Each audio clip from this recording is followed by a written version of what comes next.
インフレについて語ってください。世界中今インフレをどうするか問題というのが起きていて、日本はデフレを脱却しつつありますって言ってるんですけど、日銀としてはデフレは脱却し終わったよね。むしろインフレをなんとかしなきゃいけないんじゃねぐらいに舵を切り始めているのですよ。ここら辺が日本の国民の人たちはまだインフレになってないんだとって言ってる人もいるんですけど、物価レベルでいくともう 2% とか商品によっては 2% 以上物価は上がってると。でこれがあくまでコストプッシュインフレであると。円安になってるから石油とかの値段高いよね、電気代高いよね、輸入のコストも高いよね、農業だと肥料は外国から9割以上仕入れてるので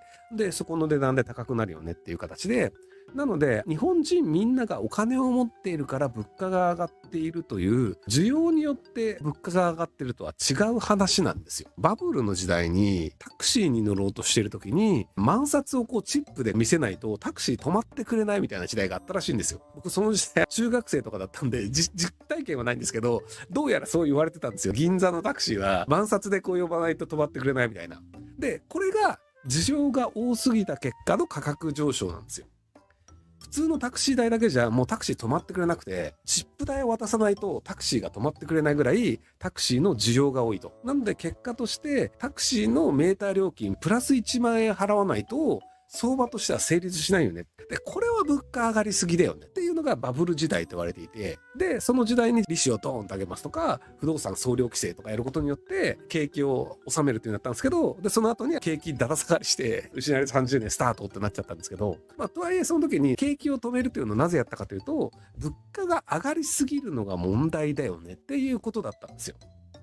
ただあの時代はあくまでディマンドプルインフレと言われる、ディマンドって需要って意味なんですけど、欲しい人がいっぱいいるからもうオークションみたいなもんで、じゃあこれ欲しい人って言ったらじゃあ俺5万円出す10万円出すみたいなっていう感じで高くなるポケモンカードみたいなもんで、ポケモンカードでこれじゃあ10万円ねって言って、じゃあ俺11万円出すよみたいなのでどんどん値段がある。でこの状態であれば金利を上げることによって物価を安定させるということは意味があるし、やった方がいいとは思うんですよ。日銀の政策金利を上げようとしてますと。じゃあ今物価上がってるのって需要によって上がってるんですかっていう話だと思うんですよね。みんながお金が余ってるから物価上がってるっていう体感を持ってる人ってミシュランの星取ったレストランぐらいしか体感してないと思うんですよね。今物価が上がってる理由って物の値段が上がってるから物価が上がってるんですよ。強いて言うと米が足りないは需要が高いから価格上がってます。なので米に関していくとディマンドプルインフレです。でそれ以外のものだと仕入れ代金が高いとか石油の代金だったりガス代だったり電気代が高いとかっていうところで行われてるんですよ。なのでお米の値段が高いからじゃあそれに対して抑制しなきゃいけないよねっていうのであれば、ディマンドプルインフレとしては一応正しいディマンドプルインフレなんですけど、ウクライナ情勢の影響で石油が高くなってる、ガスエネルギー代が高くなってるがずっと続いてるんですよ。なので需要によって価格が上がっているのであれば金利を上げるということによって価格が下がるのではないかっていうのがあるんですけど、では金利を上げるとなぜ価格が下がるのでしょうか。日銀が政策金利今 0.5% を、今月中に 0.75% に上げると言われてるんですよ。でこれを 0.5% が 0.75% に上がることでなぜ米の値段が下がるんですかっていうのを説明できますかっていう話なんですよ。一般的には需要が減るから、はい、どうせ上がらない、円が弱くなる、市場に金がなくなる、景気を冷やすから、お金の総量が減るから、消費が減るから、お金が減るからとか消費が減るからってなんですけど、米食う量減ります？政策金利が下がることによって。政策金利が上がったからじゃあ年間に食べる米の量を減らそうっていう人ってどれぐらいいます？もしくはじゃあ今その普通に生活してる中で冬服ないからユニクロで服買わなきゃとか GU で服買わなきゃって人いると思うんですけど、でその人たちが政策金利が上がったからといって食うもの変わるか、食う量減るかっていうと、米が高いからじゃあパスタを食うようになりますとか小麦粉を食うようになりますっていう人は多少はいると思うんですよ。でそれってさ、景気いいのっていう話で、小麦粉食べたくて小麦粉食べてる人は全然いいですよ。パスタ食べたくてパスタ食べてる人は。ただ景気がいいから金利を上げますっていう話でいくわけではなくて、そもそも米なんて贅沢品ではないんですよ。フェラーリが高くなったから買えないよねとか、金利が上がったからマンション買えなくなるよとかはまあそんなもんだよねってなると思うんですけど、物価で金利を上げることによって物価下がるのかっっていう話なんですよ。じゃあ米買ってる人たちが金利上がるんだったら米食わねえわってなるわけじゃなくて、なんか食うわけじゃないですか。で、そうすると商品の値段下がんないんですよね。生活必需品というものがありますと。一般的にはその生活必需品というのを、人によっては2万円ぐらい買いますと。それは食費であるとか、電気代であるとか、ガス代であるとか、もちろんその風呂入る回数減らすとかであれば多少は減るんだけど、ただ生活必需品というのは金利が上がったから買わないとかではなく、基本的にはその額は払い続けなければ生きていけないんですよ。家賃とかね。じゃあ今月家賃払うのやめるわってできないじゃないですか。ってなると、金利が上がった結果、物価が下がるのか、生活必需品の物価が下がるのかっていうと、結構厳しいと思うんですよ。堀江さんが言ってる減税すると物価が上がるっていうのは、例えばその税金が安くなりました。じゃあ年間10万円分税金が安くなった人は、その10万円で物を買うだろうっていう話なんですよ。毎年毎年、じゃあ貯金しないでバンバン全部お金使いますっていう人っているんですよね。ゼロ貯蓄世帯の人たちっていうので、日本人の単身世帯でいうと3割ぐらいの人がそうなんですよ。基本貯金をしなくて、毎月毎月入るお金を全部使うっていう人たちがいて、で、この人たちに減税しました。10万円手元に残りましたってなると、10万円多く使うんですよ。なので、この場合であれば、10万円多く使うので、その人たちが買うようなものの価格は上がる可能性あるよね、みたいな。鬼殺しとかストロングゼロの価格は上がる可能性があるよねって話なんですけど、ただそこら辺の鬼殺しとかストロングゼロとか買う人たちっていうのはものすごい限られた人たちで、そんなにねマーケットとしては多くないんですよ。7割の人たちは貯金してる人たちで、減税されたら何するかっていうと、年間で10万円ぐらい減税されるようになりました。で、結果として手元に残るお金が10万円多くなりました。どうしますか？生分もらってる人とか全部使うんですけど、はい。なので10万円が手元に年間で残るようになった場合に、じゃあその分物を買う人っていうのがどれぐらいいるかって話なんですよ。競馬とかね、10万円で夢を買うっていうのあるんですよね。お酒飲まないとか貯金とか、iPhone はこれ景気を刺激する人です。10万円あったら iPhone 買う。これ景気を刺激する人ですね。酒が増えるのも景気が増える。だから基本的にね、投資とかね、貯金とかなんですよ。貯金の額ね減ってんですよ、これ全体としては。ゼロ貯蓄世帯も増えていて、全体の貯蓄額も減ってるんですよ。減税したとしても、ほとんどの人って宝くじ買う人もいますけど、そのお金どこに行くかっていうと、物を買うんじゃないんですよ。貯蓄とか投資なんですよ。ってことは、物価は上がりますかって話なんですよ。物を買う人がどんどん増えると、じゃあ物価上がるよね。で、儲かるよねなんですけど、ただじゃあ減税したとして、別に物買わないよねってなっちゃうと、それ物価は上がらないと。で、投資とか貯金って書いてますけど、じゃあ投資って言ってる人は株を買うということなんですよ。なので、減税された時に株価は多分上がると思います。多くの人、7割ぐらいの人というのは貯蓄してたりとか、日本人の4割ぐらいの人っていうのは証券口座持ってたりするので、そこ金なのかビットコインなのかとかいろいろ分かれますけど、ただ投資に回るであろうと。生活最低限というのの額というのを増やすというのは多分やらないよね。減税したとしても実はお金は回らない。オルカンとか SP500 とか買っちゃうと外国の株を買うという行為なので、例えばじゃあ100万円分オルカンを買いましたっていうのは、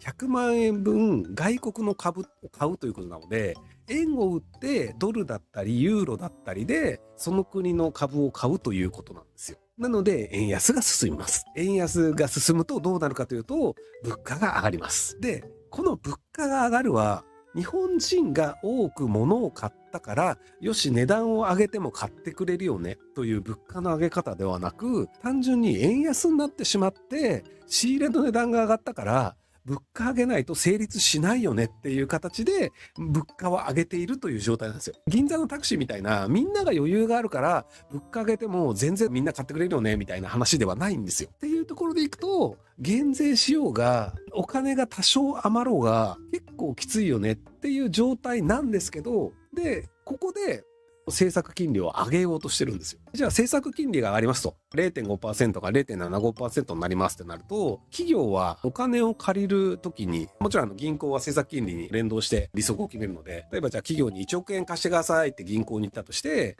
で昔はゼロ金利の頃だったらほとんどスズメの涙みたいな、1億円借りてるんだけど年間に100万円ぐらい利子払えば全然 OK ですみたいな、年間に1億円も借りて使えるのにたった100万円でいいのみたいな時代があったんですけど、これがだんだん上がっていきますと。ってなると、企業というのはお金を借りて設備投資をしなくなるよね。例えばじゃあラーメン屋が新しい店舗を作ろうって言っても、都内だとやっぱ2000万円とかかると思うんですよ。で、昔だったら、景気が良かったら、じゃあ銀行から2000万円借りて、五反田のラーメン屋がこう赤羽に出店するみたいなのがあったと思うんですけど、これを控えるんですよね。だって金利が高くなったら、払う額増えるじゃんみたいな。最初の頃にGDP が減ったよねって話をしたんですけど、で、これがなんで GDP が減ったのかっていうと、設備投資が減ったんですよね。日本国内。設備投資というのは、餃子屋さんだったとしたら、餃子製造マシーンだったりとか、ラーメン屋のその麺工場だったら、製麺機という機械だったりとか、営業系の会社だったら、営業用に使う自動車、営業車両だったりとか、っていう形で、設備投資というのをすることによって、より儲かるよねっていうので、儲かるために投資をするっていうのが設備投資と呼ばれるんですよ。チャリンコで物を売りに行くより、営業マンに車乗らせた方が、多くのクライアント回れるわけだから、売り上げ上がるじゃんと。なので、車買った方が利益増えるよねって考えるのが設備投資をする企業なんですけど、設備投資額というのはもともと 1% ぐらい増えるよねって言われたのが、0.2% まで下がったんですよね。っていうのがあって、で、これが金利が上がったら、設備投資はより減るよね。って話で、金利が下がったらお金借りると得なわけで、金利が上がったらさ、お金借りるとより多くの利息を払わなきゃいけないじゃんっていう状況になるんじゃないのっていうのが日銀の政策金利が上がった状態。さらにはマンション買う人たちっていうのが住宅ローンで借りてる人たちだと思うんですけど、固定金利でいくとだいたい10年国債の金額によって決まるって言われてるんですよね。これがね、高市政権になったばっかりの頃が 1.6%。1億円借りたとしたら、利息代160万もあったら1億円貸しますよっていうのが10年国債の感覚で、固定金利も大体それに連動してるんですけど、で、今ね、1.97% とかしたので、多分今月中 2% いくんですよね。なので、1億円借りたら160万円ぐらいだったのが、今190万円。なので、年間に払う額が30万円増えるっていう状態なんですよ。変動金利の場合は、短期プライムレートで、あと今年の春かなんかに 1.8% になっていて、日銀が政策金利を上げたら上がるんじゃないかというふうに言われていると。銀行預金の金利も一応上がるので、上がる予定なので、お金を入れてる人は、それなりに利子がつくようなんだけど、とはいえ、銀行の預金の利子なんてほんとスズメの涙みたいなもんだからね。なので、利子が160万円から190万円になったっていうのは、年間30万円払う量が増えるっていうことなんですよね。オークションを夫婦でローンで買いました。で、ローンで買っていますと。なので、返済をしている人たちというのは、例えば本当に1億円の返済をしなきゃいけないというのでいくと、単純計算、年間30万円ぐらい返す金額増えるんですよね。返すというか払う金額。そうすると、月当たり2万円ちょっとぐらい多く払わなければいけなくなってしまうっていうのが、今起きてることなんですよ。今 1.96% だったりするので。ってなると、マンション買う人増えますか減りますかっていう話なんですよ。っていう状態だから、本質的には金利を上げるべきではないというのは、高市さんもともとそれ言ってたんですよ。総裁になる前に金利上げるべきではないと言ってたんですよ。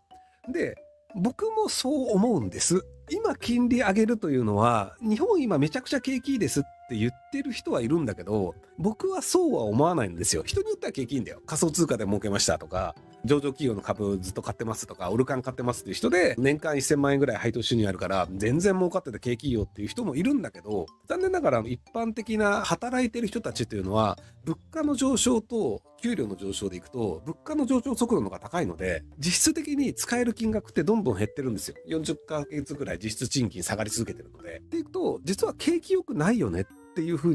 な、実質賃金って一般庶民のことですよね。で、その状態で金利上げるのって、景気を冷やすことになるから良くないでしょ。その通りです。僕もそう思います。僕も金利上げるべきではないと思ってますと。で、高市さんは金利上げるべきではないと言っていたと。今はちょっとゴニョゴニョしてますけど、じゃあ、なぜ金利を日銀は上げるのですか？もちろんね、頭が悪いからって人も一つの意見としてあるんですけど、僕はそうではないと思うんですけど、なぜ日銀は今 0.5% から 0.75% まで金利を上げなければならないと考えているか。利上げ待望論。そうそう、利上げ待望論もあるんですよ。なぜ利上げをしないといけないというふうになってるか。上田がひよったから。円安対策。円安が止まらないから。円安を止めたいから。アメリカに言われた円安物価対策。正解のうちの 60% なんだけど、正確に言うと、円安による物価対策が正解です。円安によって仕入れコストが上がってしまったから、物価が上がってしまったよねっていう問題があって、日銀というのは結構昔からインフレ目標、物価目標 2% って言ってるんですよ。これね、アベノミクスの時代から言ってるから、